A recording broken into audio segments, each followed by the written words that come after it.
Now we have no way to find the Black Fortress. There is one who might help.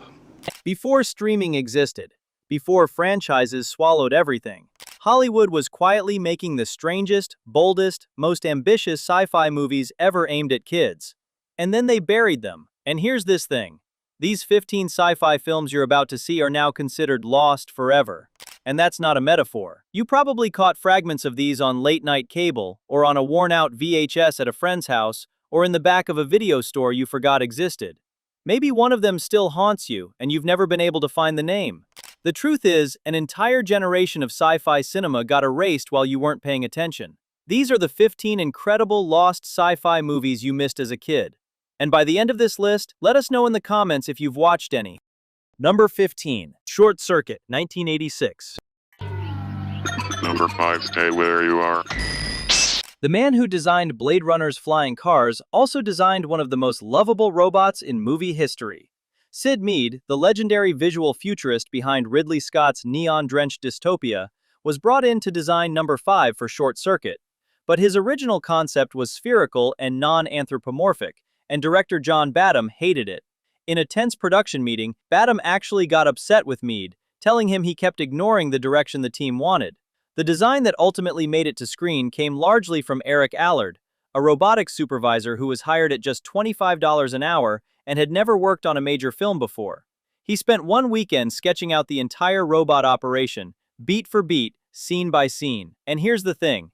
An estimated $3 million of the film's $15 million budget went entirely to constructing 17 robots used throughout the shoot.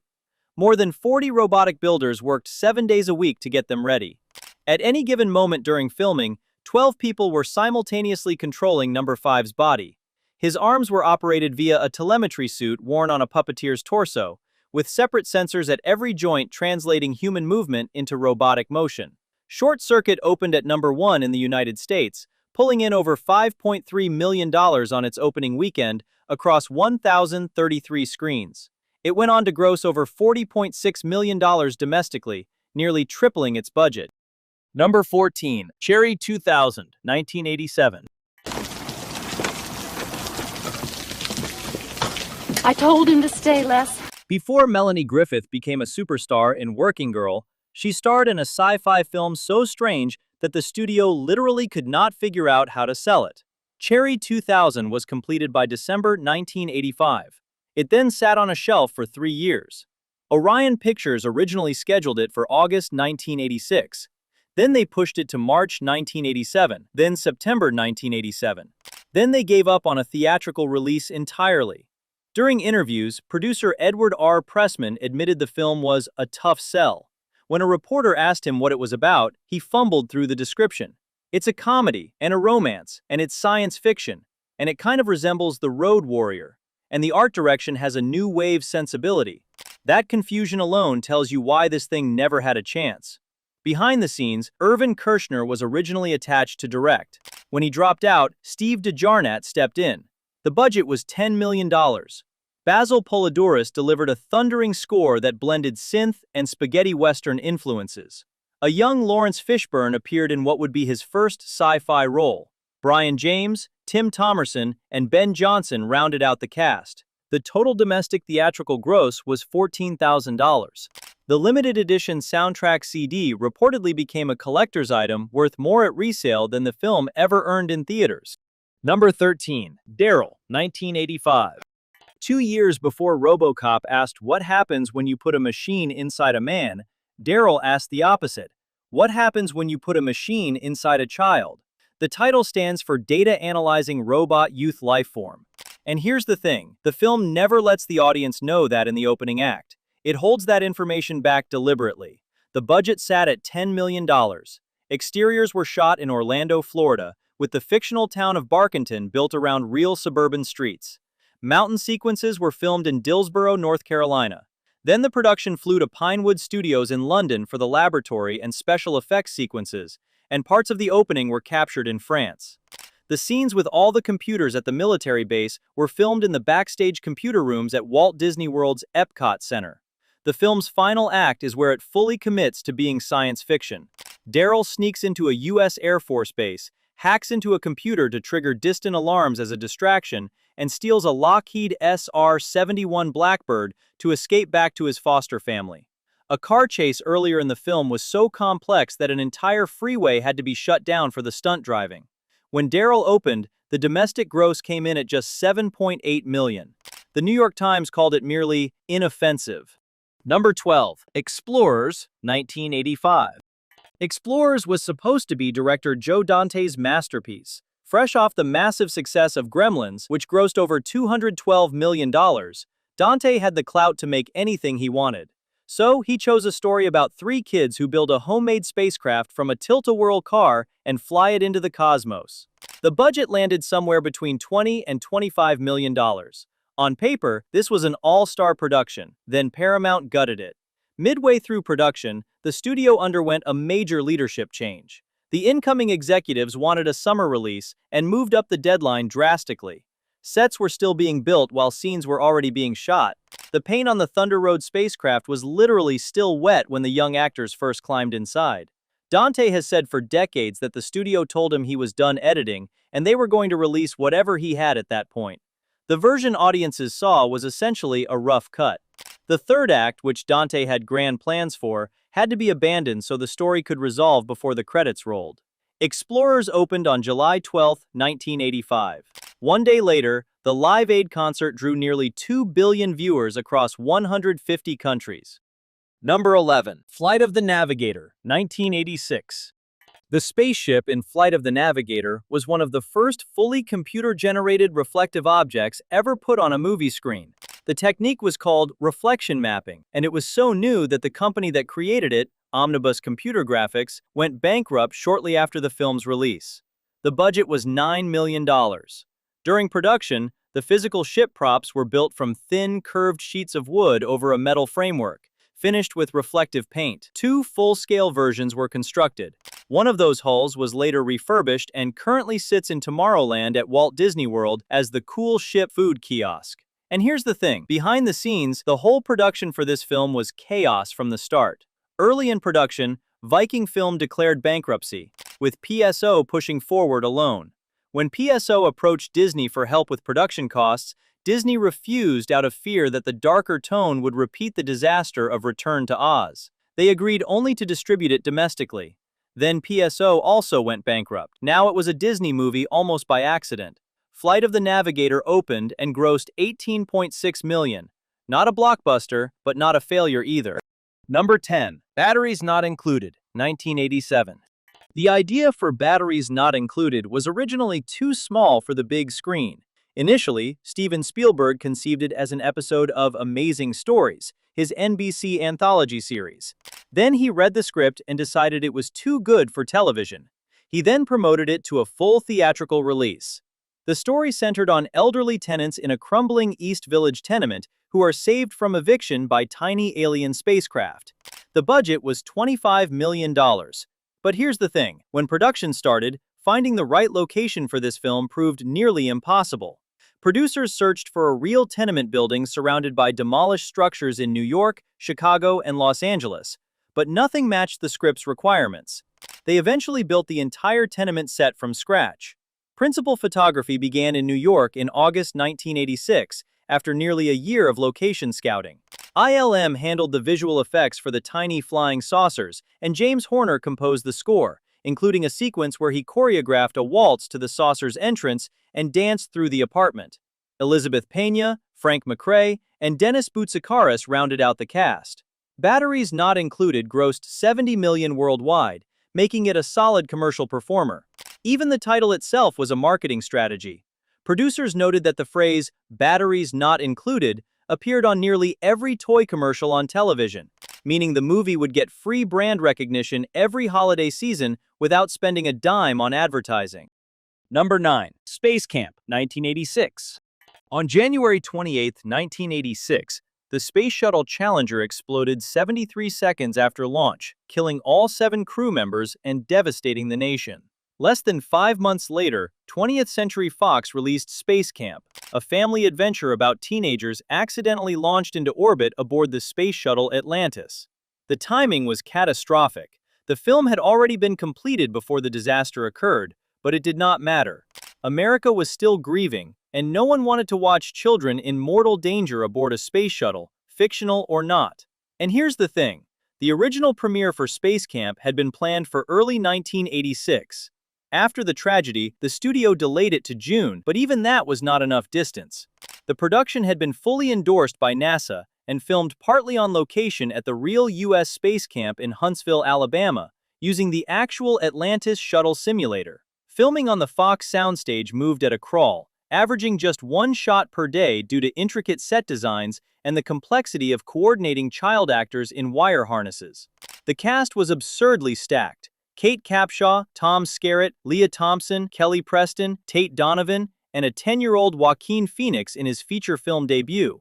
When Space Camp eventually premiered, the film grossed under $10 million domestically. Number 8. The Last Starfighter, 1984.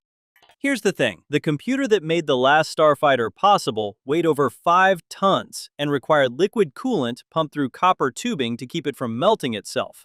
It was a Cray XMP supercomputer, and only 6 existed in the world in 1984. The other 5 were all being used by the United States government and the defense industry.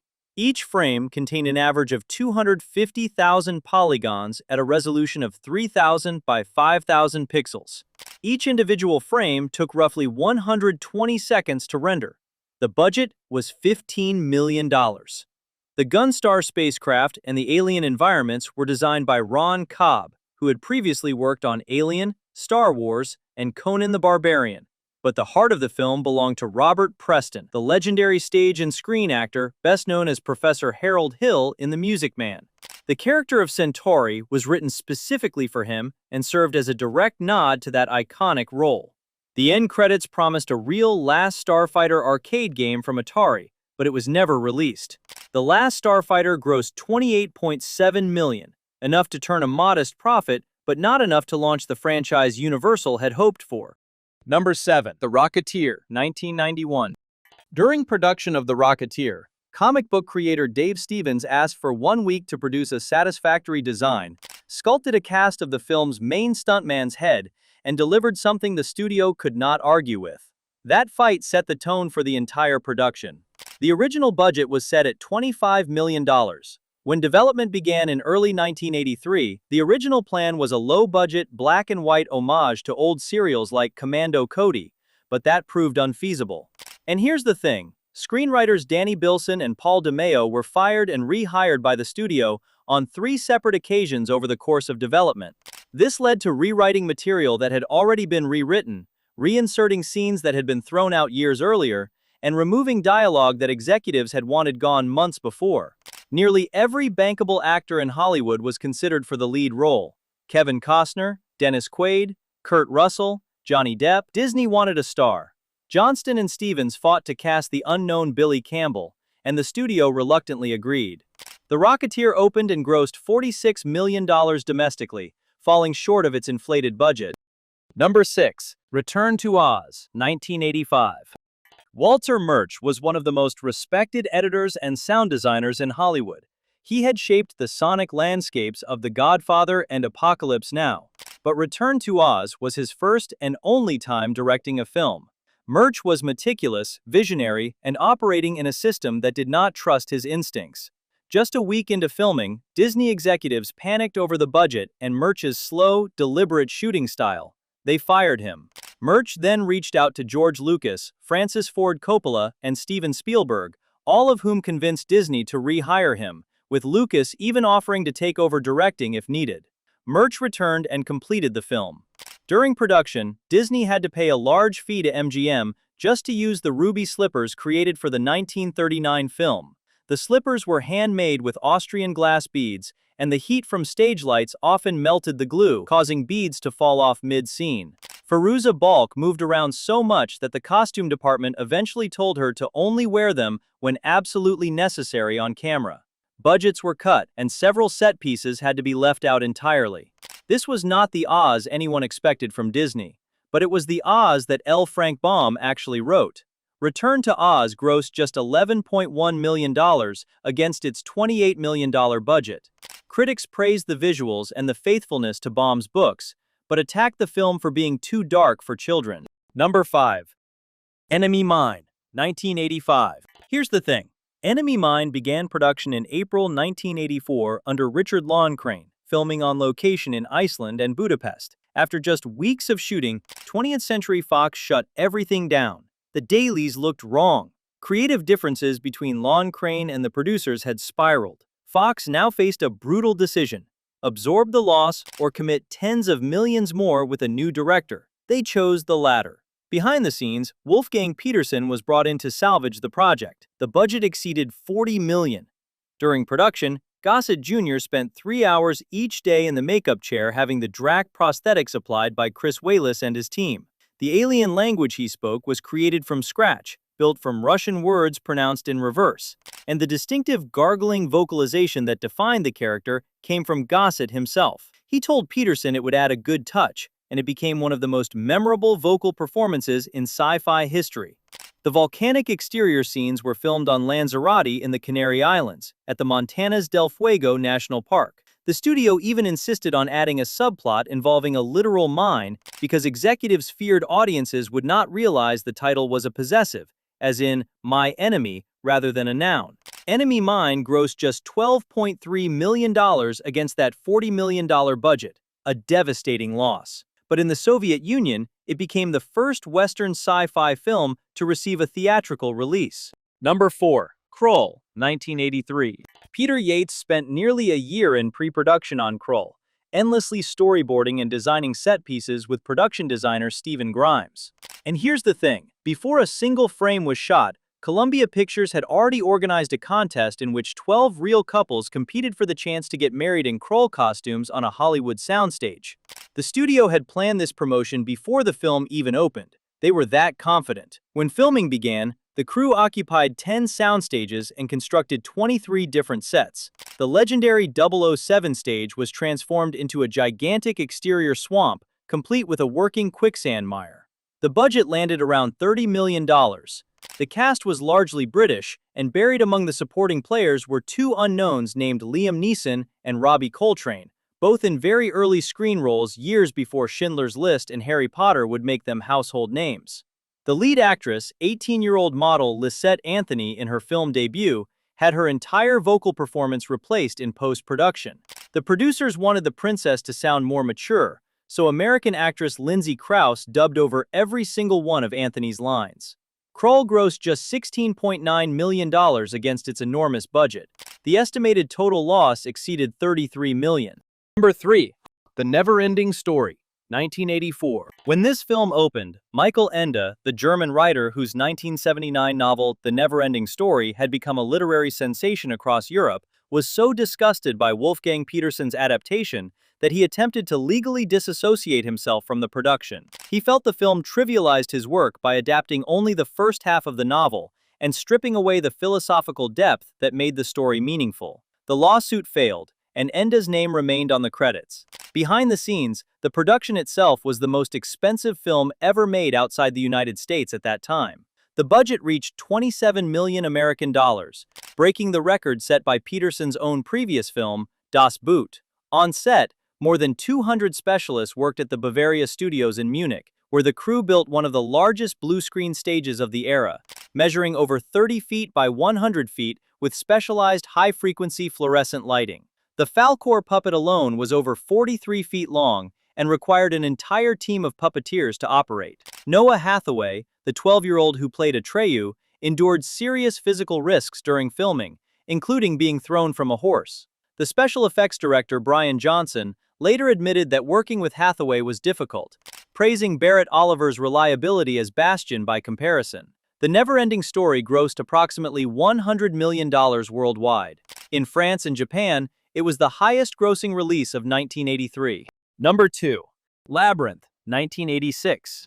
According to Brian J. Jones's biography of Henson, the critical and commercial rejection of Labyrinth sent Henson into a period of genuine despair. He had poured everything into this project. He started developing it in 1983, collaborating with fantasy illustrator Brian Froud, who pitched the initial concept of a baby surrounded by goblins. Henson went through more than 25 versions of the script. And here's the thing, The baby in this film is the real son of the conceptual designer. The juggling hands that appear to belong to the Goblin King are actually someone else's hands entirely, hidden behind a rock star's costume. And the script was co-developed by a poet, a Monty Python writer, and a puppeteer who was simultaneously the most beloved children's entertainer on television. None of that is metaphor. That is just what making Labyrinth looked like. Before David Bowie was cast as the Goblin King Jareth, the role was considered for Michael Jackson and Mick Jagger. Bowie had always wanted to be involved with composing music for film. The iconic crystal ball juggling sequences that define Jareth's character were not performed by Bowie at all. Juggler Michael Motion performed the elaborate crystal ball manipulations, standing behind Bowie with his arm tucked into Bowie's costume, doubling for Jareth's right arm, juggling blind and requiring multiple takes. Hoggle, the most complicated puppet made for the film, required 18 motors just to change his facial expressions. After filming Wrapped, the Hoggle puppet was lost in transit and was later found abandoned in a suitcase at an unclaimed baggage center in Alabama, where it is now on display. Labyrinth grossed only $12.9 million during its U.S. theatrical run, but was a success overseas, reaching over $34 million worldwide. Number 1. The Dark Crystal, 1982. Before The Dark Crystal existed as a film, George Lucas approached Henson because he needed a puppet character for The Empire Strikes Back. Henson loaned Lucas his puppet designer Wendy Meidner, who sculpted the prototype around Frank Oz's hand. Wendy even operated Yoda's ears during filming. That collaboration between Henson and Lucas forged the relationship that helped finance The Dark Crystal. Behind the scenes, a 60-member fabrication team sculpted, molded, and sewed the elaborate puppet cast. 2 puppeteers were stuffed inside each Skeksis costume, while 4 more controlled various parts from underneath. Henson originally envisioned the Skeksis and Mystics speaking entirely in invented alien languages with no subtitles. After a sneak preview in Washington, D.C. in March 1982, Henson realized audiences had no idea what was happening. He wrote glumly in his journal, "Not great." When The Dark Crystal opened, it grossed $40.5 million against its budget. Jim Henson called it a work of art, but not a personal work of art. If any of these films hit you with a wave of nostalgia you were not expecting, let us know in the comments which one you are rewatching first. And if you have not seen them yet, now you know exactly where to start.